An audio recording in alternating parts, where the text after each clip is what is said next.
Dans cette capsule-ci, on va regarder quelques applications de la loi de réfraction.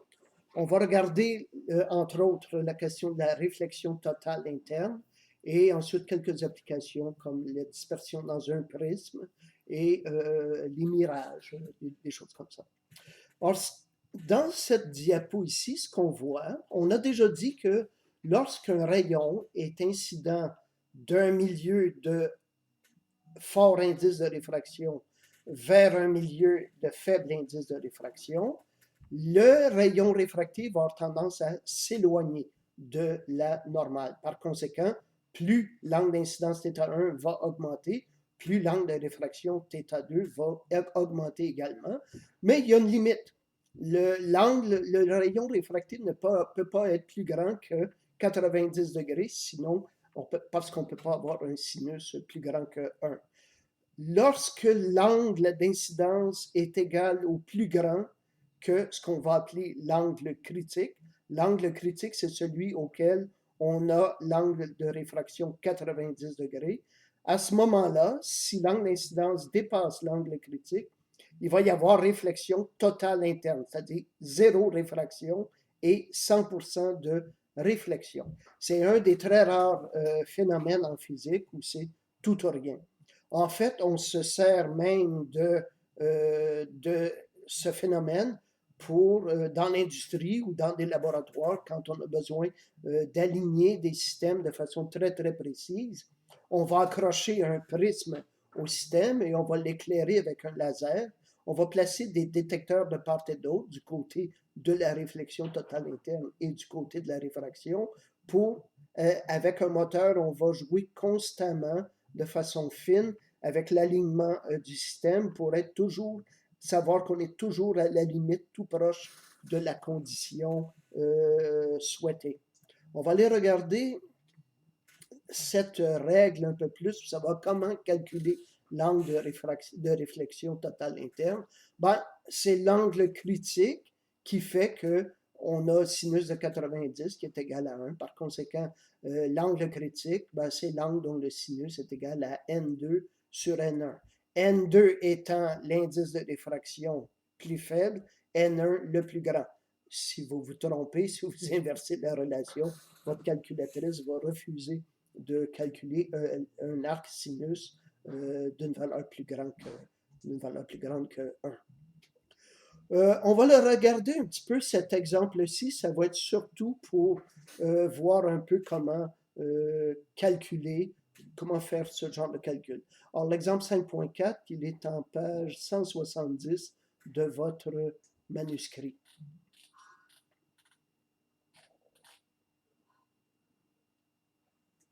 Voici. Or, il s'agit d'un aquarium qui est rempli d'eau.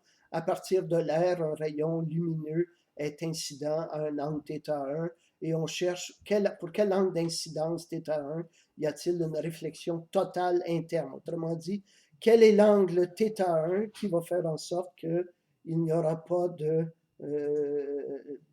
réfraction. Donc, on cherche l'angle θ1 qui va faire en sorte qu'il n'y ait aucune réfraction et que toute la lumière soit réfléchie à l'interne.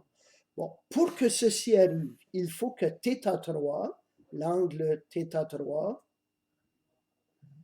soit plus grand que l'angle critique, égal ou plus grand que.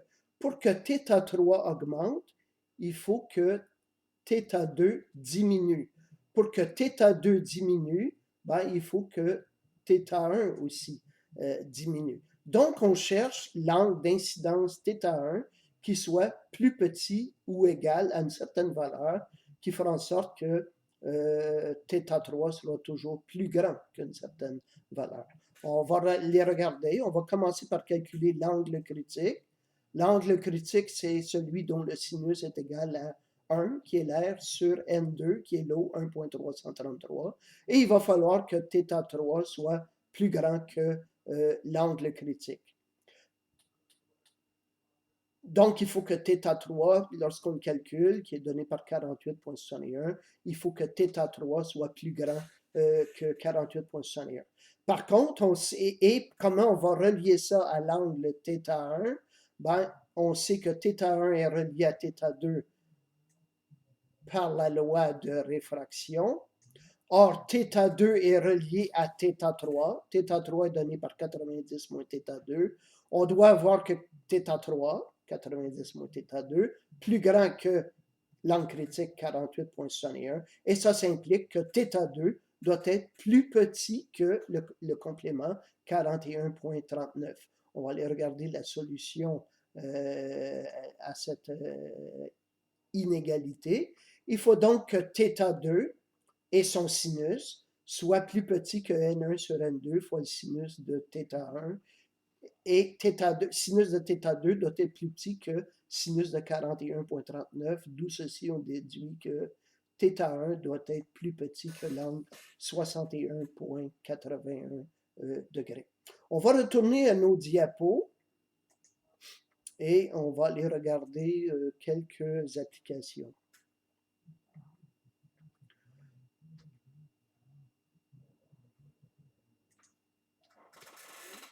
Ben, notamment, vous voyez ici une application, ben, c'est celle des jumelles. On veut que bon, on sait et on va réapprendre un peu plus tard que les lentilles font une inversion droite-gauche et haut-bas.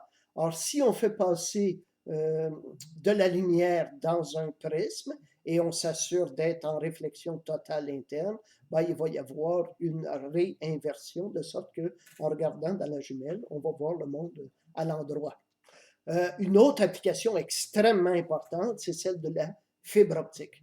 Alors, imaginez un milieu dans lequel ce qu'on appelle, bon, il y a le cœur, mettons que c'est du verre, mais ça peut être de plus en plus, c'est du plastique, des formes de plastique très pures, entouré d'une gaine dont l'indice de réfraction est plus faible que celui du cœur. Alors, c'est un peu l'équivalent de ce qu'on avait tout à l'heure, de l'eau d'un côté dans l'aquarium. Alors, si on a ici un indice de réfraction élevé dans le cœur comparé à la gaine et qu'on réussit à insérer la lumière, on vient de calculer dans l'exemple 5.4 quels angles feraient en sorte qu'on va avoir toujours réflexion totale interne.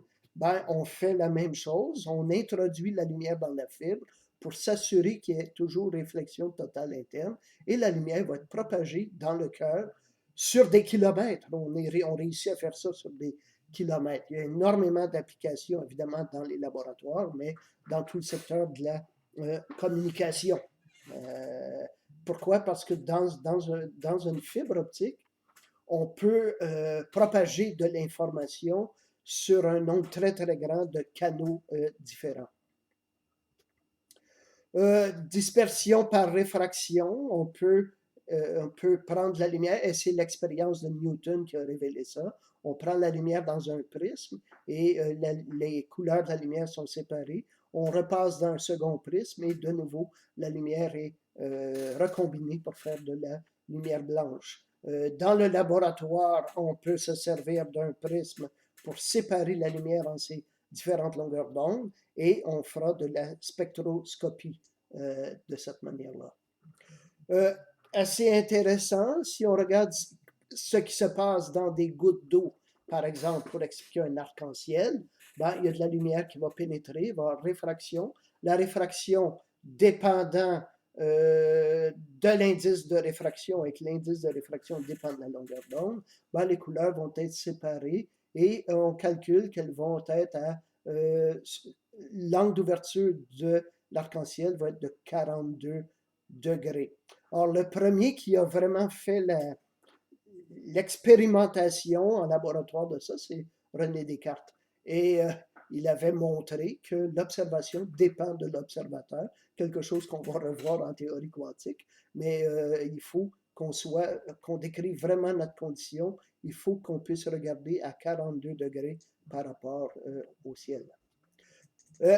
Chose très intéressante, c'est l'explication des mirages. Or, ça vous est sans doute déjà arrivé, par exemple, si on conduit une automobile par une journée très chaude sur une route asphaltée, on va avoir l'impression euh, qu'il y a de l'eau sur l'asphalte devant nous, et en réalité, ce qu'on voit, c'est le ciel.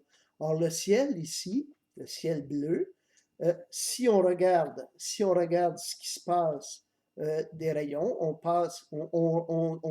on décrit l'atmosphère comme plusieurs couches avec des indices de réfraction de plus en plus importants quand on se déplace vers le bas. Pourquoi? Parce que l'air est plus dense. Et en fait, un rayon va passer par différentes réfractions et son angle va changer constamment, quitte à ensuite remonter. Si vous placez votre œil d'observateur ici, le rayon semble vous provenir de là. Et ceci explique les mirages. On va aller regarder un exemple d'application, c'est la dispersion par réfraction, et je veux faire avec vous cet exemple-là au long. Pourquoi? Parce qu'encore une fois, on va montrer qu'il s'agit tout simplement d'appliquer des choses simples de trigonométrie, de géométrie en fait, à quoi on additionne notre loi de réfraction. Alors, on va aller regarder. Cet exemple-là est en page 174 de votre manuscrit. Et ce qu'on demande, c'est quelle est la dispersion totale, donc la déviation totale, pardon, le rayon θ1 s'il avait continué sur sa route versus le fait qu'il est réfracté à θ4. Ça va être donc la somme des deux déviations. Je vais aller regarder la solution détaillée que je vous en ai mis dans vos documents. Or ici, on veut donc expliquer si le rayon avait continué sur sa lancée, au lieu d'être réfracté, il y a une première déviation θ1. Celui-ci, s'il avait continué sur sa lancée, au lieu d'être réfracté, il y a une deuxième déviation Δ2. La déviation qu'on cherche, et je vais la faire seulement pour une des longueurs d'onde, dans votre manuscrit, ils le font pour deux longueurs d'onde différentes, et on veut savoir la différence, la dispersion entre les deux couleurs. Ici, je vais juste faire le calcul pour un seul, qui est la couleur verte. Alors, l'angle d'incidence ici, on nous le donne, c'est 48 degrés. L'angle d'ouverture du prisme est de 60 degrés et on cherche la déviation totale. Bon, j'ai rajouté ici deux variables. Le psi1, qui va être l'angle complémentaire de θ1, et le psi2 ici, qui va être l'angle complémentaire du θ4. Or, on peut tout de suite écrire que la déviation de la couleur verte va être la somme des deux déviations, Δ1 et Δ2. Δ1 du vert, ben, on se rappelle qu'il y a 180 degrés sur une droite. On cherche cet angle-ci, ben, ça va être 180 moins psi1, moins le 90 et moins θ2. Alors, on écrit ceci. Psi1, c'est le complément de θ1, c'est donc 90 moins 48, c'est donc 42. θ2, on le calcule en appliquant notre loi de la réfraction, on trouve que c'est 26,39. Donc, Δ1V, en introduisant les chiffres ici, on le retrouve, il est de 21,61. Pour Δ2, on fait la même chose.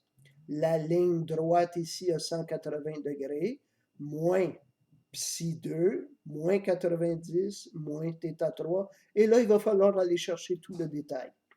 Psi2, ben, c'est le complément de θ4. Donc, c'est 90 moins θ4. Il faut calculer θ4. θ4, c'est l'angle, par la loi de la réfraction, c'est l'angle dont le sinus est égal à n2 sur n1 fois le sinus θ3. Il faut aller calculer θ3 et je vais le faire au long, encore une fois, pour vous montrer qu'on peut toujours retomber sur nos pattes en appliquant des choses simples. θ3, ben, c'est l'angle complémentaire de bêta, c'est donc 90 moins bêta. Bêta, ben, on le trouve en appliquant que la règle que la somme des angles d'un triangle, c'est 180. Donc, bêta est égal à 180 moins phi moins alpha. Or, alpha, c'est l'angle complémentaire par rapport à θ2. On a déjà calculé θ2, 26,39. On calcule alpha, on l'introduit ici, qui nous permet de calculer bêta, qu'on introduit ici, qui nous permet de calculer θ3, qu'on introduit ici, qui nous permet de calculer θ4, et ainsi de suite. Et on arrive à calculer delta 2, qui est 34,14, et on trouve la déviation pour le verre, qui est 55,75 degrés. On va aller regarder pour continuer de se donner un peu une meilleure expérience de comment faire ces calculs. On va aller regarder un autre exercice qui est dans votre manuel. C'est le problème 26 à la page 183.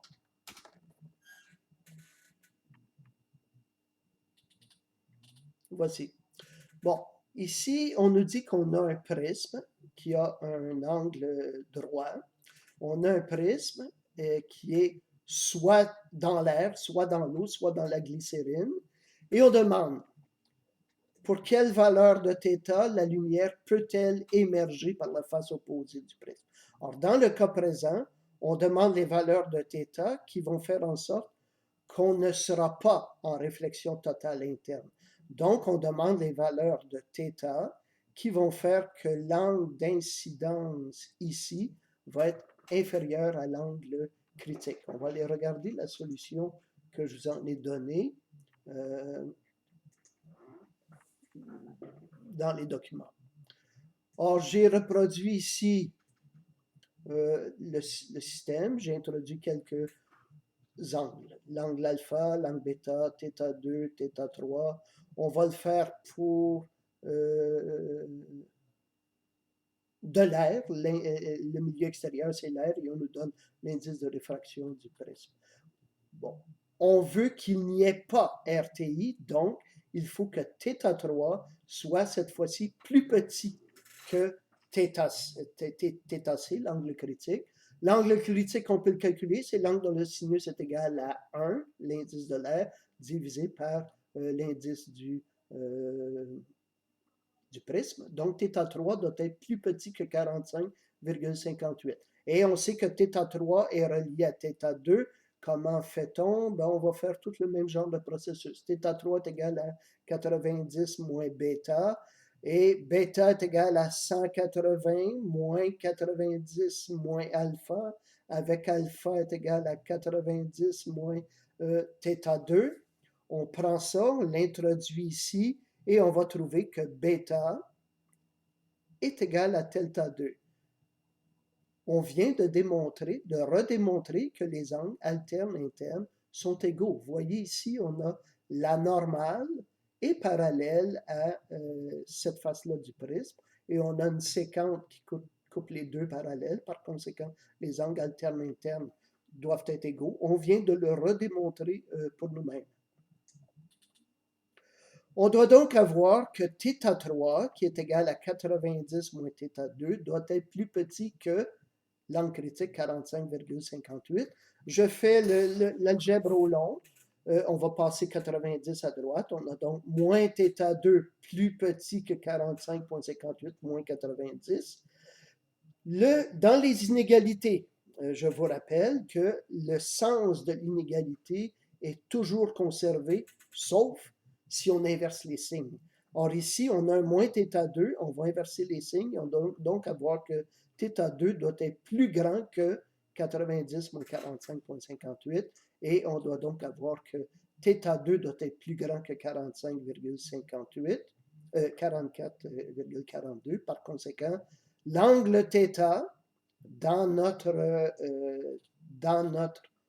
à l'incidence ici, l'angle θ, 1 sinus θ, qui est égal à 1,4 sinus θ2, mais on vient dire que θ2 doit être plus grand que, voici donc le sinus de θ doit être plus grand que 1,4 sinus 44,42, et on trouve que θ, l'angle d'incidence, doit être plus grand que 78,5 degrés. On va revenir à nos diapos, et ceci complète donc la présente capsule. Dans nos prochaines capsules, on va aller commencer à regarder l'application de la loi de la réfraction au système de lentilles minces.